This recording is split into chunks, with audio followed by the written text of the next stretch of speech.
Perjalanan Nabi SAW ke Taif.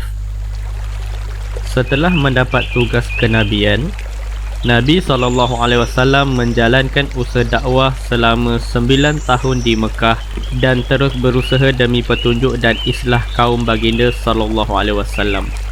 Kesemua orang kafir Mekah berusaha sedaya upaya untuk menyusah dan mempersendakan baginda SAW serta para sahabat radhiyallahu anhum dengan berbagai-bagai cara tanpa melepaskan sebarang peluang yang ada, kecuali segolongan kecil orang yang telah memeluk Islam dan segelintir orang yang menolong baginda walaupun masih belum memeluk Islam. Bapa saudara baginda SAW, Abu Talib, juga ialah antara mereka yang baik hati. Walaupun tidak memeluk Islam, dia tetap membantu baginda SAW dalam semua segi. Selepas 10 tahun baginda SAW menjadi Nabi, apabila Abu Talib meninggal dunia, orang kafir pun mendapat lebih banyak peluang untuk menghalang penyebaran Islam dan menyiksa orang Islam dengan berbagai-bagai cara. Nabi SAW telah pergi ke Taif dengan anggapan bahawa di sana ada kabilah Saqif yang ramai bilangannya. Sekiranya kabilah tersebut memeluk Islam, maka kaum muslimin di Mekah akan mendapat keselamatan daripada segala kesusahan tersebut dan Taif akan menjadi pusat penyebaran Islam. Setelah tiba di sana, baginda SAW telah berbicara dengan 3 pembesar yang dianggap tinggi darjatnya. Baginda SAW menyeru mereka kepada agama Allah SWT dan berusaha menarik perhatian mereka untuk membantunya. Walau bagaimanapun, mereka bukan sahaja tidak menerima ajaran baginda SAW, sebaliknya telah menjawab secara kasar dan tidak berakhlak sekali. Sekurang-kurangnya mereka patut melayan tetamu yang baru datang dengan baik, sesuai dengan sifat suka melayan tetamu yang memang termasyhur dalam kalangan bangsa Arab. Sebaliknya, mereka telah menjawab secara kasar. Mereka juga tidak rela Nabi SAW tinggal di sana. Nabi menganggap mereka yang merupakan pembesar kaum ialah orang yang baik dan bercakap dengan sopan, tetapi salah seorang daripada mereka telah berkata, "Hoi, engkaulah orang yang Allah hantar sebagai Nabi?" Yang kedua berkata, "Tidakkah orang lain daripada engkau yang Allah temui untuk diutus sebagai Nabi?" Yang ketiga berkata, "Aku tidak ingin bercakap dengan engkau, kerana kalaulah engkau sememangnya Nabi sebagaimana didakwa, maka tidak layak untuk orang seumpama aku bercakap-cakap dengan engkau. Sekiranya engkau seorang pendusta, aku tidak ingin bercakap dengan orang seumpama engkau." Apabila Nabi SAW tiada menaruh harapan lagi terhadap pembesar-pembesar itu, baginda SAW bercakap-cakap pula dengan orang lain, kerana baginda SAW ialah seorang yang mempunyai khemah dan kecekalan seumpama gunung. Malangnya, tiada seorang pun yang sanggup menerima. Bukan sahaja mereka tidak menerima, bahkan mereka telah berkata kepada Nabi SAW, "Keluarlah dari bandar kami ini serta-merta. Pergilah ke mana-mana yang kamu suka." Apabila baginda SAW sudah langsung tiada menaruh harapan lagi terhadap mereka, maka baginda SAW telah memulakan langkah untuk pulang.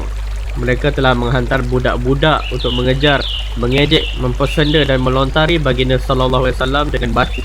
Kedua-dua kasut baginda SAW dilumuri dengan darah yang mengalir. Dalam keadaan itu, Nabi SAW pulang. Apabila baginda SAW sudah selamat daripada pengacau-pengacau tersebut, baginda SAW pun berdoa yang maksudnya, "Ya Allah, kepadamu aku mengadu kelemahanku, kekurangan daya upayaku dan kehinaanku pada pandangan manusia. Ya Ar-Rahman Rahim, engkaulah Tuhan orang yang ditindas. Engkaulah Tuhanku. Kepada siapakah engkau menyerahkan diriku ini? Kepada orang asing yang memandangku dengan penuh kebencian, atau kepada musuh yang menguasai aku? Sekiranya engkau tidak murka kepadaku, maka aku tidak peduli. Namun afiatmu sudah cukup buatku. Aku berlindung dengan nur wajahmu yang menerangi segala kegelapan, dan teratur di atas nur itu urusan dunia dan akhirat. Daripada engkau menurunkan kemarahanmu kepadaku atau engkau murka kepadaku, kepadamulah aku tetap merayu sehingga engkau redha. Tiada sebarang daya untuk melakukan kebaikan dan tiada upaya untuk meninggalkan kejahatan kecuali dengan bantuanmu. Dengan doa demikian, bersemaraklah sifat Qahhar Allah, Raja segala kerajaan.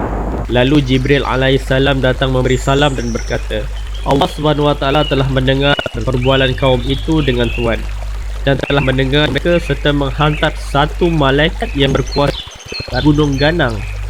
Perintahkan sahaja malaikat itu supaya melakukan apa-apa yang Tuhan kehendaki. Selepas itu malaikat tersebut memberi salam dan berkata, saya akan menunaikan segala yang diperintahkan oleh Tuhan. Sama ada diperintahkan supaya saya melagakan bukit bukau di kedua-dua arah yang akan menyebabkan mereka semua akan hancur, atau apa-apa sahaja hukuman yang Tuhan tetapkan. Baginda sallallahu alaihi wasallam ialah seorang yang amat pengasih lagi belas kasihan. Baginda sallallahu alaihi wasallam telah memberi jawapan, aku tetap menaruh harapan kepada Allah supaya walaupun mereka tidak memeluk Islam, pasti akan lahir orang yang akan menyembah Allah Subhanahu Wa Taala dan beribadat kepadanya dalam kalangan anak-anak mereka. Keterangan, inilah dia akhlak peribadi mulia seorang yang kita kononnya berbangga-bangga menjadi pengikutnya.